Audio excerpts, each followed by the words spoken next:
Having a boyfriend isn't only embarrassing, it's also demonic. The radical art of knowing what you like to eat at restaurants. Everyone wants to write, but nobody wants to read. How Sabrina Carpenter perpetuates the infantilization of girl math. The contemporary romance problem. 42 baby tees you should wear if you want to be a Nora Ephron girl. Sydney Sweeney is secretly a MAGA psyop and a reptilian. The catabasis problem. How I quit the calculator app. The philosophy and moral ethics of being a girl's girl. Pomegranates, ennui, and the Gothic. My thoughts on Frankenstein. The radical art of knowing what you like to eat at restaurants. Sydney Sweeney.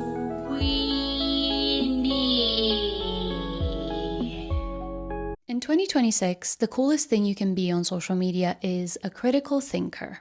A person with taste, opinions, and the audacity to inflict them on everyone else. So in keeping with the times, last November, Charli XCX, the reigning pop culture queen of cool, made her intellectual girly debut by starting her own Substack.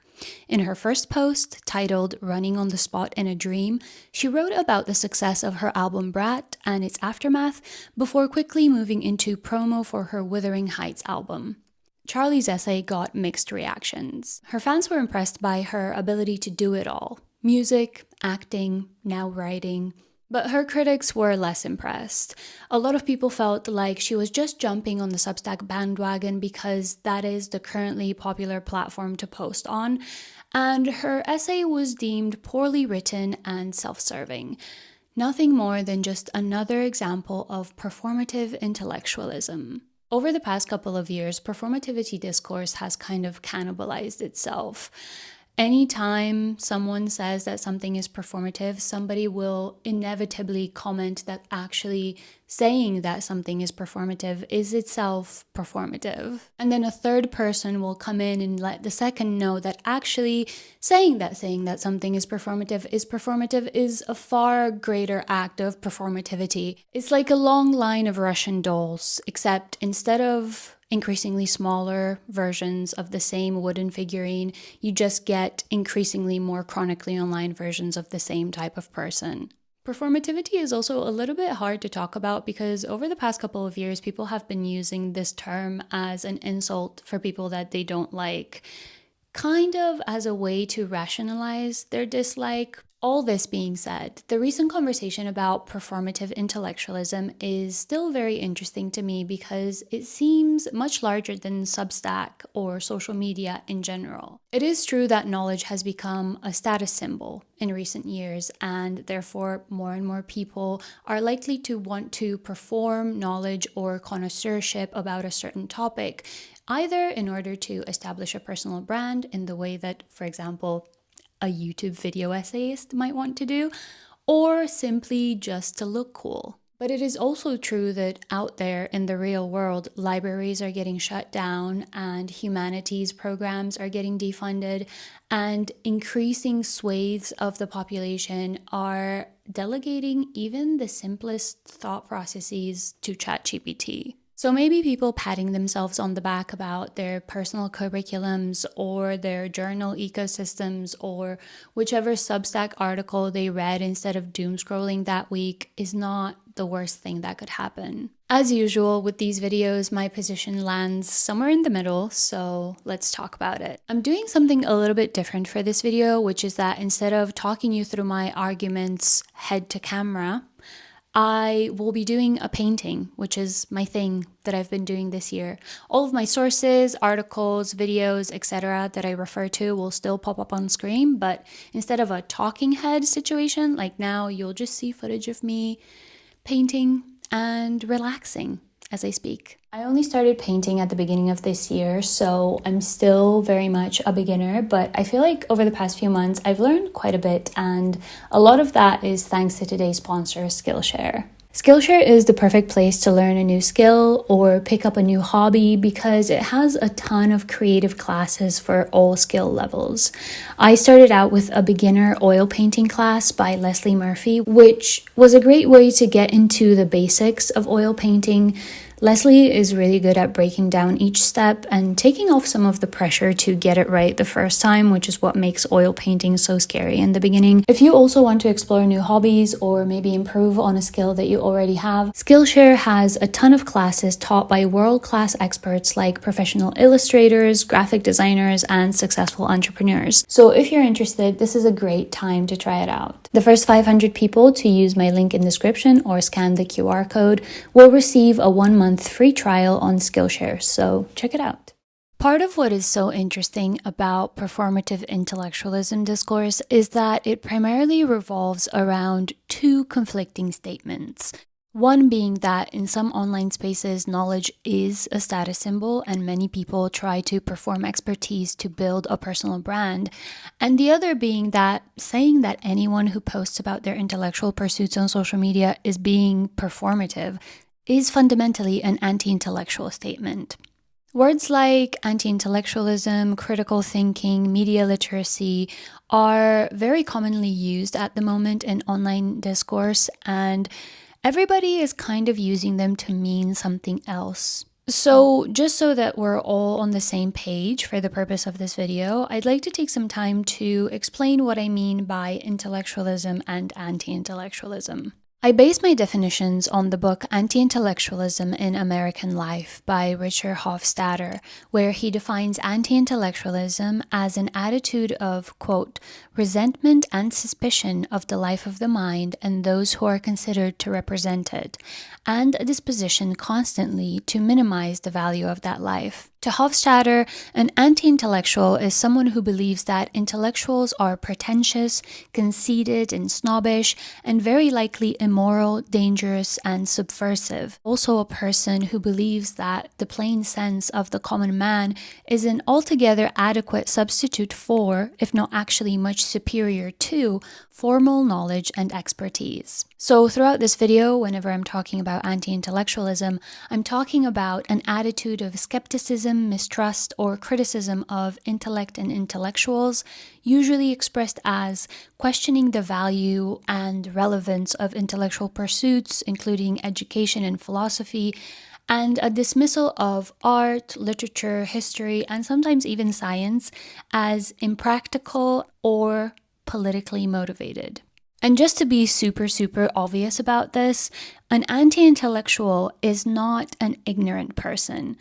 Recently, people on social media have been using the term anti-intellectual as an insult, either humorously or earnestly, to describe somebody who is simply uneducated. It's kind of become a fancy way to call somebody stupid. Whenever I want to drive home the difference between an anti-intellectual and somebody who simply does not have an education, I always talk about my grandparents who raised me and who were both Romanian farmers who only went to school up until the 4th grade. And yet they insisted that my sister and I stay in school and always strive for academic excellence. So despite having barely any formal education themselves, my grandparents had what in this video I will refer to as an intellectualist attitude. They believed that intellectual pursuit was important and that pursuing a course of study, typically at a university or a higher education institution, will lead to good outcomes for us, be it in our professional lives or just our personal growth. Another term that comes up a lot online in conversations about anti-intellectualism is critical thinking. This term is also being misused a lot, in my opinion, because in the English language, the word critical or to criticize has multiple meanings. To criticize can mean to express negative feedback, to pick at somebody, to find fault, or to point out everything that is wrong with something or someone. But in the academic context, to criticize or to critique, it means to analyze, interpret, and question the information available to you in order to form a reasoned and objective opinion on something. I've been seeing a lot of people share this one meme, which is just a picture of Nara Smith, the woman who makes complicated recipes in very elaborate outfits on TikTok. And she's just sprinkling something in the image, and the caption says, including one thing I didn't like about the book and my review so people know that I'm a critical thinker. And obviously a lot of people are sharing this meme as a joke, but at the same time, there is this whole other group of people online who believe that simply giving negative feedback on something is critical thinking. Simply giving a negative opinion about something is just your opinion. Critical thinking means understanding and making logical connections between concepts, not just negative feedback or contrarianism. Now, with all that out of the way, let's talk about this so-called performative intellectualism. Intellectualist online communities are not a new phenomenon. Even though in the past few years we've seen a lot of discourse about anti-intellectualism, or how no one has media literacy, no one reads anymore, and culture is stagnant, dying, gone forever, the truth is that content about books and art and culture has actually been extremely popular on social media for over a decade now. I can personally remember finding the StudyTube community here on YouTube back in 2015 and watching university vlogs with millions of views. I also remember seeing things like the dark academia aesthetic and the related literary genre explode in popularity around the same time, around 2016, 2017. And that was a trend that presented the idea of dedicating your life to studying, to academic achievement, and having membership to prestigious universities as an extremely aspirational thing. So saying that intellectualism is a 2025 phenomenon is not only inaccurate, but also a little bit sensationalist. People have been posting about books and studying for a long time. It's just way more mainstream now. And it didn't become mainstream overnight either. People didn't suddenly start posting about books and wanting to be well-read, or, to quote the newest TikTok trend, wanting to be disgustingly educated. All of this happened pretty gradually, from 2015 StudyTube vloggers to the pandemic reading boom, and through Book Talk becoming such a large and oftentimes controversial online community. Fast forward to the present day, reading and posting about books online is no longer something that only people from the book community do. Being a well-read, informed, and educated person, or at least being perceived as such, is now kind of as popular on socials as being fit and well-dressed. It has become a core component of being an admired person with a lot of followers on social media. There are a lot of different ways that this new enthusiasm for cultural and intellectual pursuits manifests online. Some people post about the books that they read, others about their journaling practices, others, like Charli XCX, start posting on Substack. The list goes on. One of the biggest trends that came out of 2025 was the personal curriculum, whereby people compile reading lists of books and articles and videos relating to a certain topic that they want to learn more about in their spare time. People are basically doing research for fun. There was this one comment that somebody took a screenshot of and people were sharing it around, and it just said, "The children yearn for grad school," which is definitely true, but why? I started this video by saying that being perceived as an intellectual on the internet is the coolest thing you can be in 2026. But I actually think that this is just one of the many reasons why people are trying to be, or at least appear, smarter on the internet. And I believe that all of these reasons stem from the same root emotion: anxiety. First and foremost, anxiety about AI slop, and the effects of continued exposure to digital content on our cognitive functions, or as we call it online, brain rot. Brain rot sounds like a purely online term, but it was actually named the word of the year by Oxford University Press in 2024. The publication defines the word as the supposed deterioration of a person's mental or intellectual state, often viewed as the result of overconsumption of low-quality online content, especially on social media. The first recorded use of brain rot was found in 1854 in Henry David Thoreau's book Walden, in which, among other things, Thoreau criticizes society's tendency to devalue complex ideas, or those that can be interpreted in multiple ways, in favor of simple ones. And he sees this as indicative of a general decline in mental and intellectual effort. He writes, "While England endeavors to cure the potato rot, will not any endeavor to cure the brain rot, which prevails so much more widely and fatally?" Between 2023 and 2024, the use of the word brain rot increased in frequency by 230%, initially in the context of meme culture, but it soon gained traction in more serious contexts. As early as 2024, for example, mental health centers began publishing advice on how to combat brain rot. The anxiety associated with brain rot gave rise to a lot of content, especially in the productivity and academia and career content niches, where content creators started posting about their slow morning routines, their strategies to decrease their screen time, dopamine fasting by not using their phone during certain times of day, or deleting their social media accounts altogether. For most people, though, their efforts to combat brain rot were mainly directed towards what they perceived as bad quality content. The issue was not content altogether, but the act of mindlessly scrolling through slop content, be it sensationalist, rage-baiting videos and headlines made by people who only care about engagement farming, or worse, content made by no people at all, the so-called AI slop.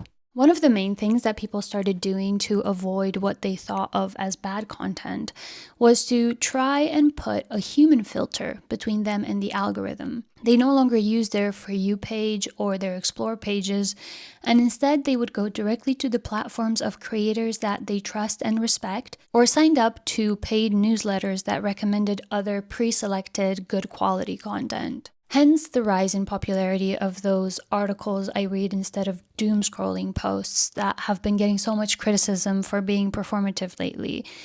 People like them because they provide lists of articles that have already been vetted by a real person, as opposed to things that the algorithm just throws at you. There is a sense that there's been a degree of quality control here, especially if the person recommending the articles is someone that you've been following for a long time, and whose tastes and opinions about other things generally align with your own. Of course, in order to be a successful content creator who makes this type of intellectual recommendations content, you still have to rely on the algorithm to bring your curated content to the right audience.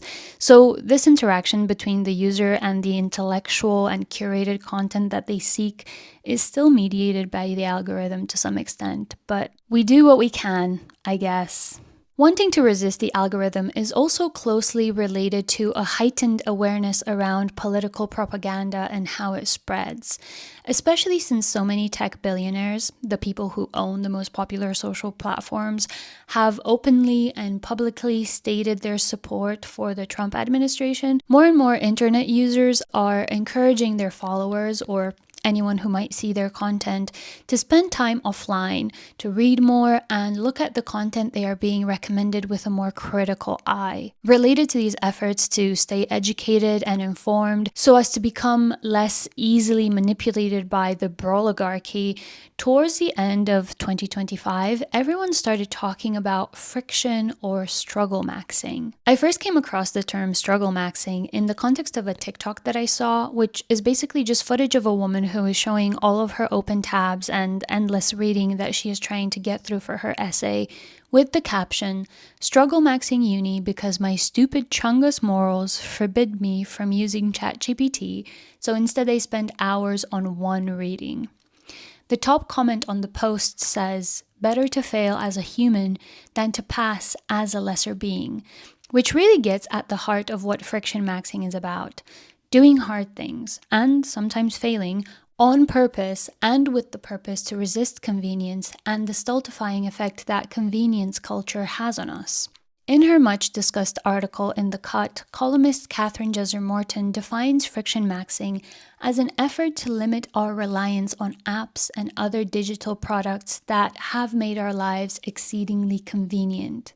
In her opinion, friction maxing is necessary as an antidote to the way that, quote, "the world has become increasingly oriented away from life itself and towards forms of distraction and compulsive avoidance." She writes, Tech companies are succeeding in making us think of life itself as inconvenient and something to be continuously escaping from into digital padded rooms of predictive algorithms and single-tap commands. Reading is boring, talking is awkward, moving is tiring, leaving the house is daunting, thinking is hard, interacting with strangers is scary, risking an unexpected reaction from someone isn't worth it, speaking at all, overrated. These are all frictions that we can now eliminate easily, and we do. She continues, once we've adopted a habit of escaping from something, whether it's Ubering dinner 5 nights a week or using AI for replying to texts, the act of return, which is how we might describe no longer using a tool of escape, feels full of irritating friction. In these moments, we become exactly like toddlers in the 5 minutes after the iPad is taken away. The dullness and labor of embodied existence is unbearable. So, friction maxing is more than just cutting down your screen time.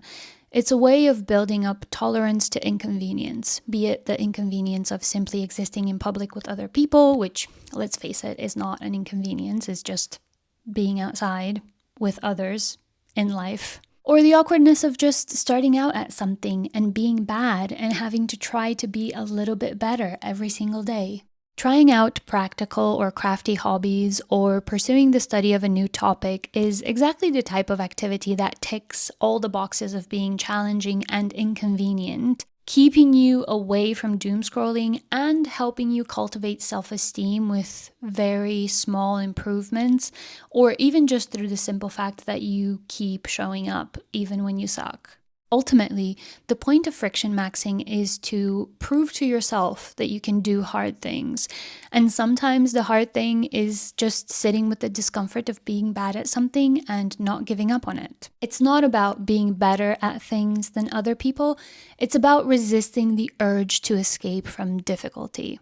That being said, there is a sense of moral superiority to this movement away from convenience.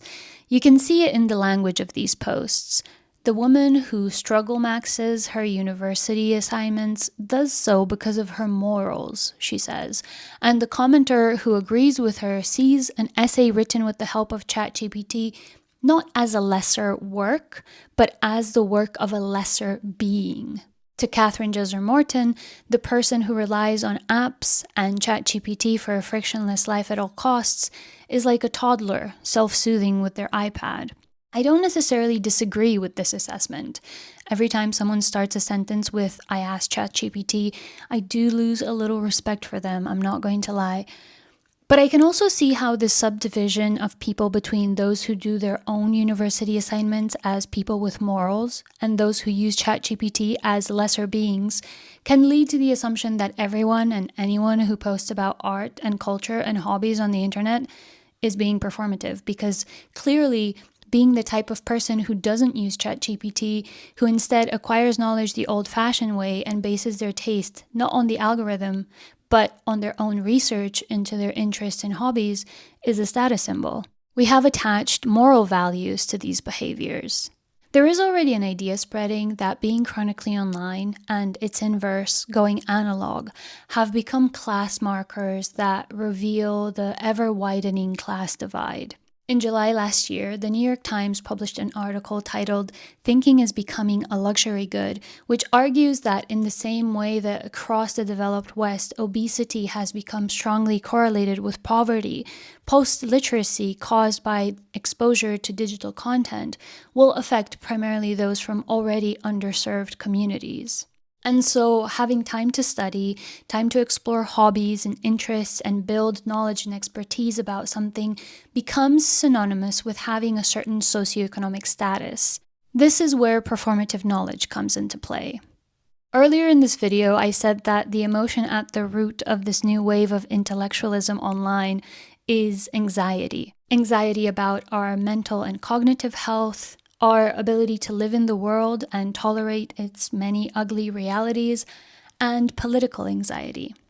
Now I want to add status anxiety to that list. Eugene Healy, who is a brand strategist and who also makes content where he breaks down various phenomena in consumer behavior, recently made a series about the last remaining status symbols, where he talks about things like having children or having a ton of friends and regularly hosting them all over for dinner parties are some of the major flexes of the 2020s. The reason why these things are a flex is pretty obvious. You need a lot of money, free time, and a sizable community to be able to sustain them. All things that most people don't have and might never have. In this series, he includes knowledge as the last accessible status symbol, especially for people who live in Western cultural centers like London or New York, where everything is so incredibly expensive. Traditional markers of success like owning a house, driving a nice car, having a big wedding, or putting multiple children through school are increasingly out of reach for most people. So, in the absence of actual capital, cultural capital is the only thing that many people have left. Hence why so many people's obsession with acquiring specialized knowledge about various things is suddenly so noticeable. I think that another distinctive quality of knowledge and culture is that it cannot be bought in the way that traditional status symbols can, which makes it all the more desirable in an age when a ton of people are contending with and pushing back on overconsumption behaviors.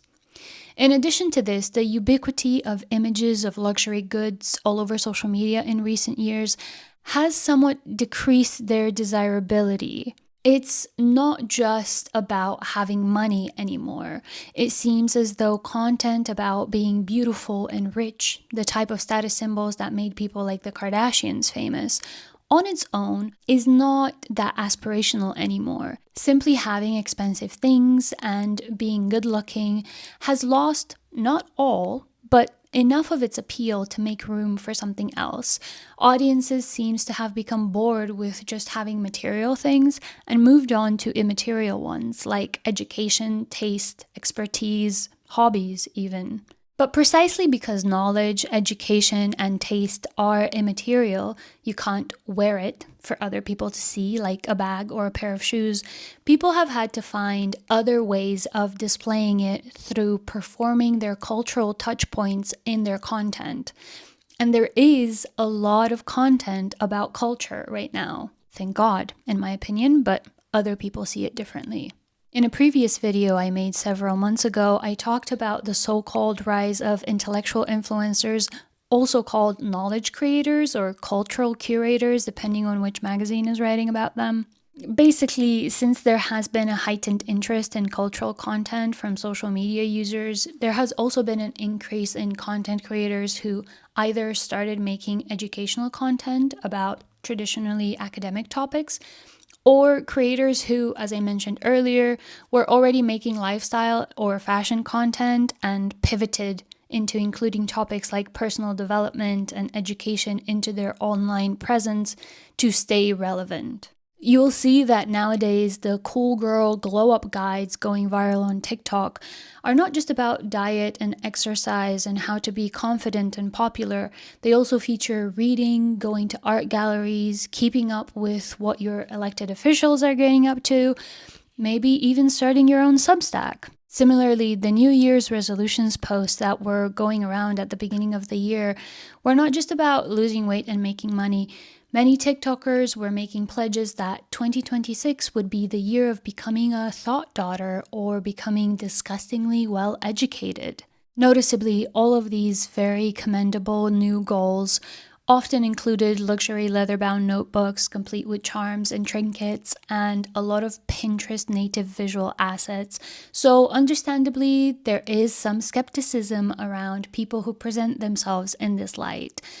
It does all seem a little bit sudden and a little bit performative. I think that one of the main points of disconnect for a lot of people is that these intellectual pursuits and so-called analog hobbies have risen in popularity with many people as a way to get off their phone, to resist the relentless nature of social media that requires to both consume and produce and post as much content as possible, and to discover hobbies and interests that were not recommended to them by the algorithm. But then People post about it. It's difficult to believe that an individual who is still posting on TikTok and trying to go viral by making content about their analog hobbies has really freed themselves from the shackles of the algorithm. Have you really gone analog if the only place you can think of to speak about your analog experience is still on social media? I guess what many people feel is that you cannot use the tools of the algorithm to liberate yourself from it. It's like going to the problem for the solution. And to be clear, there is nothing inherently wrong with posting about one's hobbies online. I'm doing it right now with my painting. But I also understand why this framing is attracting criticism. If the premise is to cultivate offline hobbies to get away from the algorithm, then it is a little bit suspicious that the content made and posted about those hobbies is still presenting this fully optimized and aesthetically pleasing pictures of those hobbies. You're still making the kind of content that does well with the TikTok algorithm.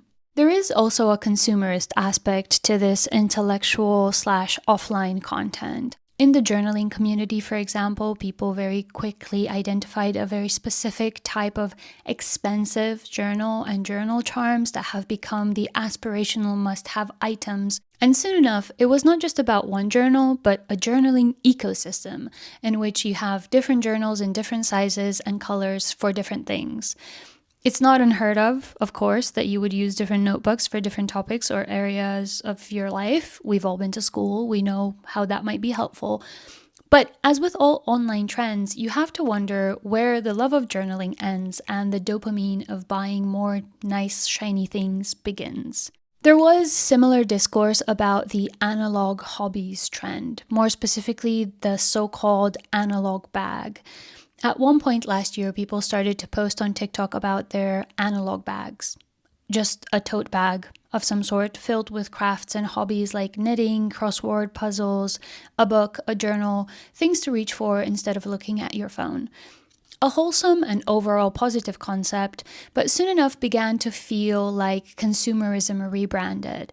What was supposed to be a random bag that you had around the house with a sketchbook and a journal and an old-school MP3 player turned into countless videos recommending brands of bags that have specifically designed pockets for your analog paraphernalia, followed by recommendation videos of what you should put in your analog bag and how you should organize it, and so on until you can barely find any content about it that doesn't have a TikTok shop link attached to it. As you can imagine, the reaction to these trends is cynicism. In comment sections, you might find comments pointing out the fact that this feels like just another internet aesthetic, like just another case of individuals trying to scrape together a personality out of TikTok shop gadgets and trite cultural references. A similar thing is happening in the adjacent niche of intellectual content. There used to be the "reading is sexy" t-shirts that I made fun of in a past video and got a ton of very strongly worded comments about. Now we have support your local library slogan tees and JSTOR, Internet Archive, and Wikipedia branded merch. All websites that I use and support and recommend to people all the time. But wearing their names and logos feels like a little bit more than support. It feels like posturing. Here's where I start to disagree with the critics of performative intellectualism, though. 3 years ago, I made a video talking about what at the time people called the reading aesthetic. At the time, people were talking about the performative aspects of the online book community. Particularly, they were talking about the fact that the content itself was not about the books being read, but more so about the act of being a reader. Pictures of artfully arranged books and other readerly objects, aesthetically pleasing reading vlogs where the book being read was barely being mentioned, gigantic book hauls and color-coordinated bookshelves, and so on. At the time, my opinion was that indeed a lot of content was performative both in the most literal sense, that a picture of someone holding a book or wearing a JSTOR hat is representational of the idea that the person in question is a reader. They're not telling us information about the book or about an article they read on JSTOR. They're simply showing us images of it, which is a performative act. In that video, I also talked about my opinion that dedicating any time to figuring out who is or isn't a, quote, real reader based on their social media feeds was probably not worth anyone's time.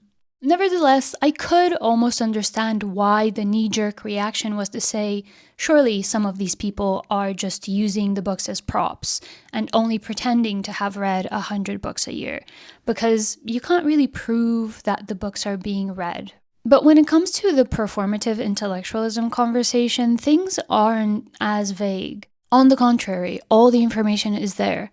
The journals upon journals that have been completely written up, the pages of notes from people's personal curriculums, the weekly Substack posts, all of that stuff did actually get written. This is where the problem with performativity discourse lies. The goalposts keep moving. It used to be that we understood something to be performative when we suspected that the person was pretending to do that thing because there was something to gain from being seen as someone who does that thing. Think, for example, of the performative male reading feminist literature. This guy, if such a guy even exists, was not genuinely engaging with the literature. He was just carrying the book around to be seen with it, already taking selfies with it 2 pages in. Now, though, performative is no longer someone who pretends to do something, but someone who does it for the wrong reasons or in the wrong way. And who decides whether your writing is good enough and your intentions pure enough for your writing to be published on Substack? Well, the comment section, of course. The most common type of negative comment I've seen on people's Substack, personal curriculums, or other personal research projects is either that they are poorly written and have nothing original to say in the case of Substack, or that they are a waste of time, an elitist and pretentious thing to do in the case of independent study or research projects. I saw a comment on someone's video about their personal curriculum that said something along the lines of, if you wanted us to know that you have no children and a lot of disposable income, you could have just said so. Similarly, when people were doing their 2025 reading wrap-ups, this insane conversation started about how reading more than 100 books a year is, quote, unemployed behavior. I bring this comment about unemployed behavior up because commenting on people's employment status online has become a bit of a meme. You will see people in the comment section of some random internet drama reacting with the comment, "I'm employed. Can someone tell me what happened?" Which is a way to diminish the content that you're commenting on. It's so unimportant that only unemployed people who don't have anything better to do, would engage with it and keep up with what's going on. Being unemployed on the internet is shorthand for being useless. You are quite literally an unproductive member of society. So, seeing unemployment or childlessness associated with reading a lot of books and spending your free time learning more about topics related to arts and the humanities, or just the world in general, gives me pause because it is indirectly saying that caring about intellectual pursuits is something that unproductive people do. It makes me think of the way that people often equate pursuing higher education with an extended adolescence. This idea that people who choose to go to grad school, for example, do so because they don't want to grow up and get a job and be a real person. This is an anti-intellectual attitude, and a lot of people refuse to recognize that because, as mentioned earlier in this video, a lot of people equate anti-intellectualism with a lack of education and even stupidity. But this couldn't be further from the truth. There are a ton of anti-intellectuals who themselves have a university education and have benefited from studying at prestigious institutions, but who tell everyone else that they shouldn't do that it's not worth it. Adrian Daub makes a great point about this in his 2020 book titled What Tech Calls Thinking, where he writes about the fact that there is a whole group of powerful people who have dedicated a good portion of their resources to dissuading as much of the population as possible from pursuing higher education, while they themselves have greatly benefited from it. People who use rhetorical devices that they learned in their humanities classes to argue against studying the humanities or studying anything at all for that matter. He writes, Peter Thiel, who made a fortune by working at PayPal and investing in companies like Facebook, was famously wary of higher education. The Thiel Fellowship pays young people not to go to college, and Thiel publicly asserts that he thinks university is a bubble. Nevertheless, he spent almost a decade at Stanford, where he received both a bachelor's and a law degree, and when he visits, he is a welcome presence at the faculty club. Elon Musk likes to portray himself as an autodidactic mind, and indeed he dropped out of a PhD at Stanford, but he too spent a lot of time at university in both Canada and the United States. End quote. And I'm not here to tell you that everyone should go to university. I personally think that standardized education in general has huge flaws, and there are so many people who would be better served by different teaching methods, not to mention that it costs an arm and a leg, and it really shouldn't. But I also think that we should be skeptical of powerful people who try to diminish something that is and has been for a long time a tool of emancipation, and who try to belittle it in the eyes of the general population when they themselves understand it to be valuable and continue to attach themselves to research and education institutions. It makes me think of a recent speech that Guillermo del Toro gave at an event where he is talking about the importance of art, especially at a time when people in power try to convince us that art is not important. In a time where people tell you art is not important, that is always the prelude to fascism. Always, when they tell you it doesn't matter, when they tell you a fucking app can do art, you say, well, if it's that easy and if it's that unimportant, why the fuck do they want it so bad? And the answer is because they think they can debase everything that makes us a little better, a little more human. Even though it's most likely not intentional, this is the same sentiment behind the mocking and picking apart of these so-called performative Substacks or personal study projects that people post about. The criticism often has this flippant attitude to it. It looks at the people who are trying to engage with these hobbies as if they were just play acting to make themselves more interesting, which is not only condescending, but it also perpetuates the idea that any interest in art and culture is an artifice. It's something that people just put on for an ulterior, superficial motive. This type of mocking commentary, which is very different from critique, does nothing other than, as Del Toro puts it, debase everything that can make us a little bit better, a little more human. It's important to make a distinction between critique, which is essential to a healthy and thriving creative process, and shame-based commentary, because a lot of our discourse, and specifically a lot of performativity discourse, is based in shaming people. I'm not of the opinion that all reading is good reading or that all writing is good writing, but I think that there are ways to engage with and even criticize bad writing without shaming the writer. You can say that the writing being done on Substack out of a desire to appear like a glamorous and erudite philosopher ends up, more often than not, sounding like Lana Del Rey doing a drunken impression of Sylvia Plath after reading exclusively Tumblr posts for a whole decade. But you can't critique it properly without acknowledging that a lot of people producing this writing are probably very young, or they are just inexperienced writers because they're just starting out. And they're all influencing each other because when you start doing something, chances are you're getting inspiration from other people who are doing the thing that you want to end up doing. One of the few sane opinions I read about the Charli XCX starting a Substack situation was published on The Crank on Substack, and the gist of the article was that, ironically, Charli's writing falls pretty comfortably into the Substack writing style.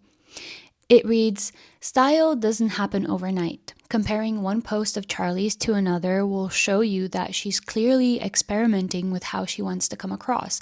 And it doesn't happen in a vacuum either. In fact, I think the reason so many people are frustrated with Charli's adventures in literacy is because she's done a pretty good job imitating what I call Substack's house style. Take her of-the-moment stream of consciousness style as an example. Unwieldy, lumbering paragraphs that spill across from one another just like the sentences within them blend together. It's a looping, conversational style that I've seen a million times over on Substack. It's relatable and uncertain. It's verbatim and authentic. However, I also think that kind of conversational, looping, rant-adjacent style is very Substack. It's trying to be authentic, but tries too hard. And in being so conversational, it risks saying nothing unique. I recommend reading the whole article because I think it's very funny, and it manages to do something that a lot of think piece authors on the internet have completely lost the ability to do. It delivers a cutting critique in good humor, while also recognizing the simple fact that writing is something that people get better at with practice and good faith feedback. This is something that the Substack discourse is missing entirely, the ability to critique without being unnecessarily combative. A lot of the commentary content that gets a lot of attention right now falls into this category that I like to call some of you content. Mira, if you're gonna write essays on Substack, might I suggest, kindly, also reading? 'Cause a lot of you like to be read, but you don't read. And it shows. Some of you content is addressing an imaginary lesser being that it mocks with these ironic clapback one-liners, which it delivers with the appearance of nonchalance to signal intelligence and moral superiority. But it doesn't really move beyond that. This content doesn't even mention who exactly it's referring to. It leaves it up to us, the audience, to project it upon the people that we might know in real life or follow online that might fit the description.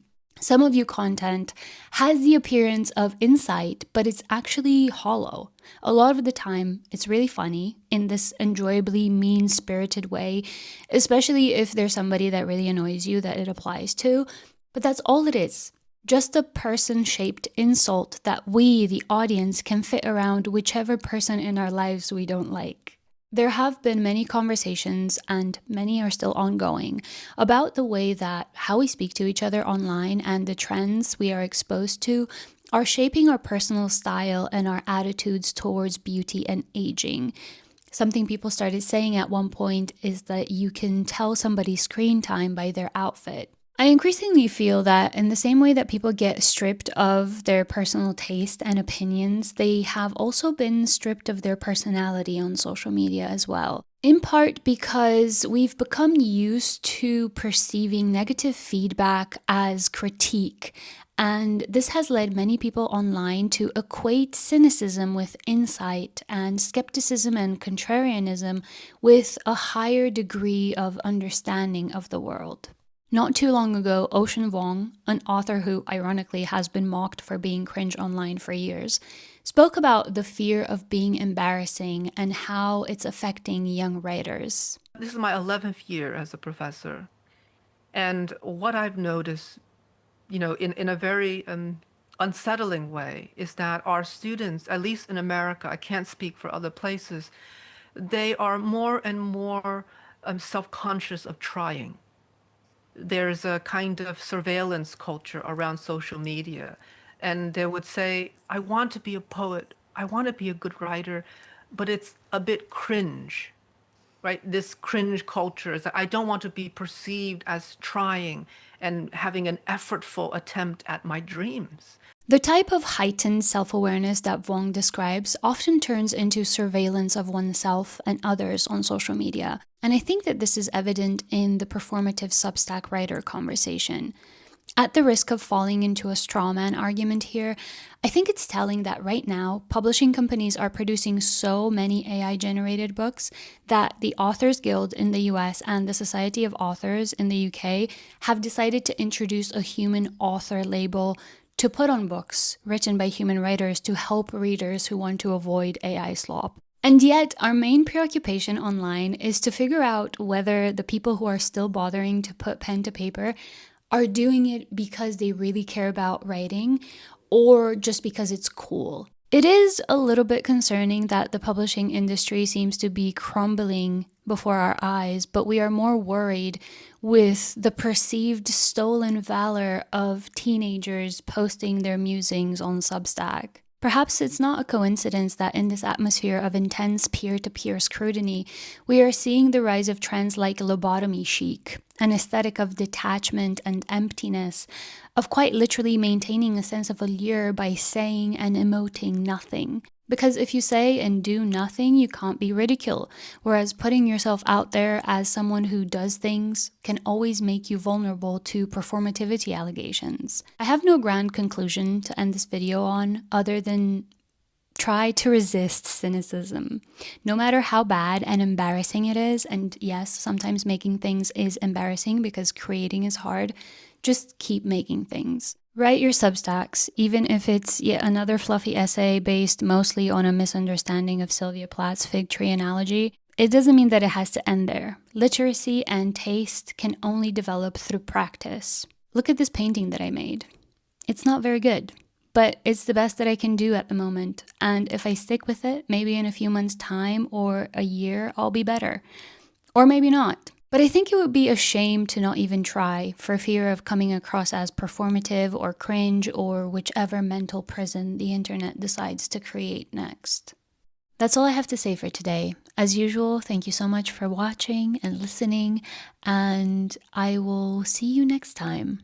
And if you're a painter and have any tips, please give them to me. Okay, bye.